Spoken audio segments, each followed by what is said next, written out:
Book nibbles. Big ideas, small bites. Trevor Noah begins his story before he is even truly present in it, with the peculiar fact of his own existence being a kind of crime. Under South Africa's system of apartheid, which controlled nearly every aspect of life for people by race, sex between whites and blacks was illegal. The Immorality Act made it punishable by imprisonment, and so the birth of a mixed-race child was more than just socially scandalous. It was literally evidence of criminal activity. Trevor was born to a black Xhosa mother, Patricia Nambayisilo Noah, and a Swiss-German father, Robert. Their decision to have him was an act of both defiance and love, but it came with a constant fear of exposure, because if the authorities discovered the truth, his mother could be imprisoned and he could be taken away. Trevor jokes throughout his memoir about being born a crime. But behind the humor is the reminder that from his very first breath, he was both living proof of his parents' rebellion and walking contraband in a system designed to categorize and separate. Growing up in the shadow of apartheid's laws, Trevor's childhood was a strange dance of invisibility and survival. He could not openly walk beside his father in public, because that would invite scrutiny. He could not sit easily on his mother's lap in a park, because it would draw unwanted eyes. In order to protect him, Patricia sometimes had to pretend she wasn't his mother. On outings, they would take along a colored woman to push Trevor in the stroller, so it would appear more acceptable to passersby. Trevor recalls moments when the police would patrol and his mother, aware of the danger, would have to drop his hand suddenly and pretend not to know him. For a child, this was confusing, but it laid the foundation for his lifelong ability to code switch, to navigate multiple worlds, to move between communities, and to understand that identity could shift depending on who was watching and what was expected. His mother, Patricia, was the center of his world. A deeply religious, fiercely independent woman, she lived by faith but also by a stubborn refusal to accept limitations. Patricia had left her rural family home to carve out a life for herself in Johannesburg, taking secretarial courses and building a career when opportunities for black women were few. She lived her life in constant defiance of authority, be it the government, her family, or even her church when it contradicted her beliefs. To Trevor, she was both disciplinarian and partner in mischief, a woman who would whip him with a belt when he misbehaved, but also sneak him into foreign movie theaters, climb fences with him, and instill in him the belief that he could and should live beyond the boundaries the world imposed. One of the earliest bonds between mother and son was their ritual of attending church services. Not just one, but 3 different churches every Sunday. They would attend a white church in the suburbs, then a mixed-race church, and then a black township church. Each represented a different style of worship and community. For young Trevor, it often felt exhausting and excessive, but to Patricia, it was essential. She wanted her son to know that God was everywhere, and that his faith should not be confined by a single group or setting. Their journey to church often became an adventure in itself, as they would take a series of minibus taxis that traversed dangerous neighborhoods, full of hustlers, thieves, and unpredictable characters. Patricia moved through this world with courage and a kind of holy stubbornness, teaching Trevor that danger should never dictate where one could or couldn't go. Trevor grew up constantly shifting between racial categories. In South Africa's rigid racial hierarchy, whites were at the top, followed by Indians and coloreds, mixed-race people, then blacks. Trevor, being mixed, was often labeled colored, but he didn't quite fit. Colored people had their own culture, language, Afrikaans and English, and community, which Trevor was not part of. With his mother being black, he identified with the black side of his heritage, but among black kids, he was often treated as an outsider, the odd-looking one who didn't belong. This in-between existence became both challenge and gift. Because he spoke multiple languages, English, Xhosa, Zulu, and later Afrikaans, he could slip between groups, speaking the right tongue at the right time, transforming himself like a chameleon. Language became his superpower. He learned early that when people hear their own tongue spoken back to them, barriers come down, suspicion fades, and a sense of kinship is created. This skill would carry him throughout life, allowing him to build bridges across divides that others thought impossible. School was a microcosm of apartheid's contradictions.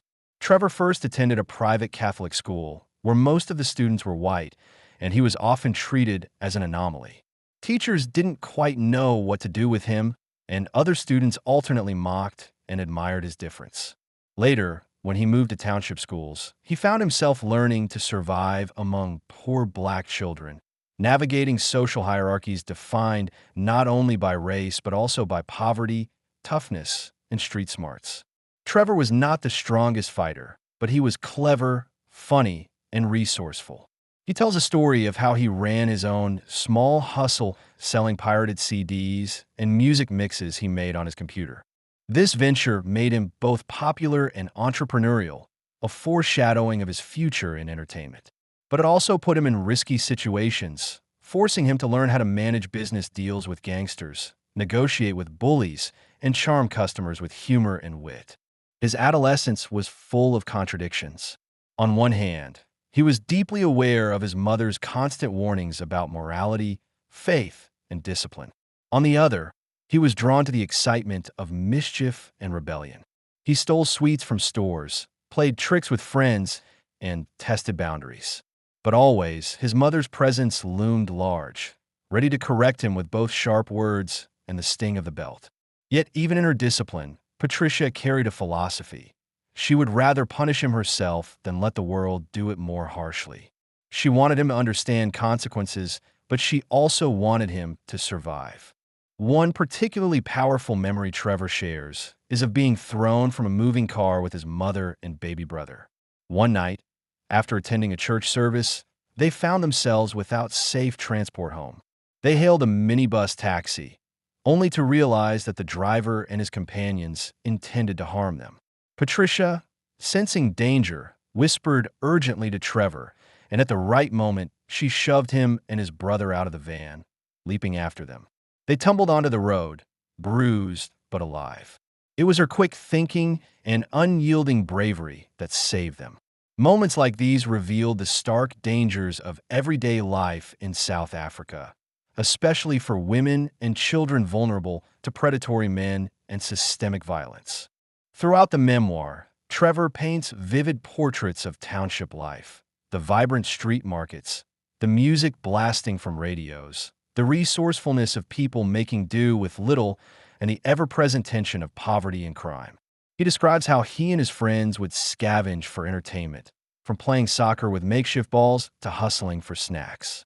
He remembers how one of his friends' families slaughtered a goat in the yard, and how the children alternated between fascination and horror.